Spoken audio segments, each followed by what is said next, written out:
Howdy again, everybody. This is Dr. Bryan Langlois, the Medical Director of the Pet Pantry of Lancaster County, as well as the immediate past President of the Pennsylvania Veterinary Medical Association. And we're jumping on with another quick COVID-19 update for you all. And this one involves something that you're probably going to start seeing reported and hearing. If you haven't heard it already through a couple of media outlets and especially social media, you're going to see things with big headlines that say, first dog that tests positive for corona dies in Hong Kong. And I wanted to jump on here and explain really quickly what all of that means and to assure everybody that there is still no scientific evidence that shows animals can become infected with COVID-19 or that they can transmit it to other animals or to people. And I want to stress that point again, because a lot of this, when you look at it, again, has to do with what you know and what we don't know. So here is what we know about that situation. Yes, this is the dog that, if you've been watching other videos, we've been talking about that had tested a very low positive or a weak positive for quite some time, and they were doing other testing on while the dog and the owner were both in quarantine.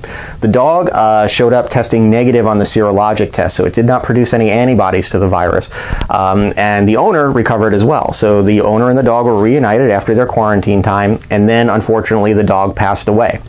Here's another part of what we know. We know that that dog was a very old geriatric Pomeranian at the age of 16 or 17, which is very high up there, even for a Pomeranian or a small breed dog. So there are a list of things that could have been wrong with that dog that unfortunately led to his death. We also know that the owner did not allow for a necropsy to be done on that dog. And of course, a necropsy, for those that are unaware, is basically the equivalent of an autopsy on a human.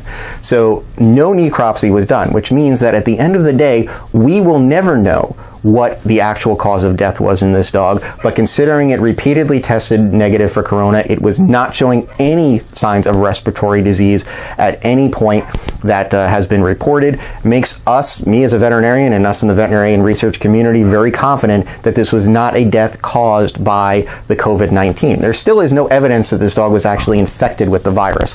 What they basically found was that it was testing kind of a low-grade positive on nasal swabs, and one thing to understand about those swabs is it uses certain genetic markers that it looks for to find a positive test. So we don't know if we were seeing the entire intact virus or just pieces of the virus that were in the nasal cavities that this test was picking up on.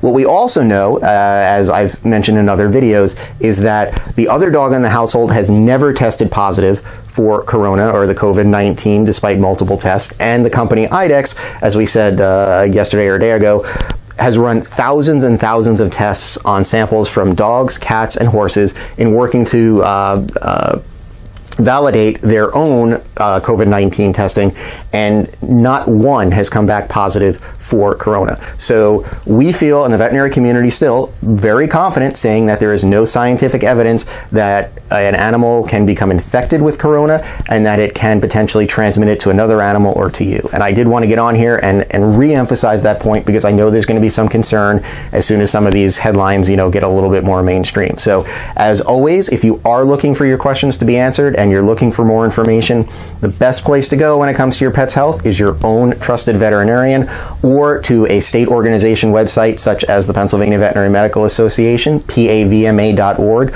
or the American Veterinary Medical Association, AVMA.org. That is where you're going to find the most accurate and up-to-date information. So please always remember the sources when you're getting your information, and we will continue to come out with updates as they become available. This is Dr. Langlois with the Pet Pantry of Lancaster County and immediate past president of the Pennsylvania Veterinary Medical Association with another COVID-19 update, and we will be back as information changes.